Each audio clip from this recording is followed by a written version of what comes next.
জানো না গো তোমার প্রাণের ওই সুরের কাছে আমার গানের বাণী আহত পাখির মতো লুটায়ে আছে।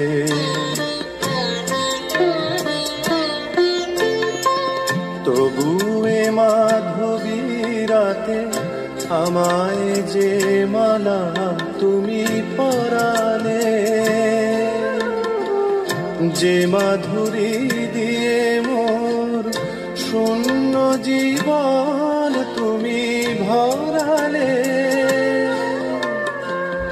তারা এ দীনতাটুকু দেখে না আমার, বলে তুমি তো আমায় ভালোবেসেছ শুধু আমার।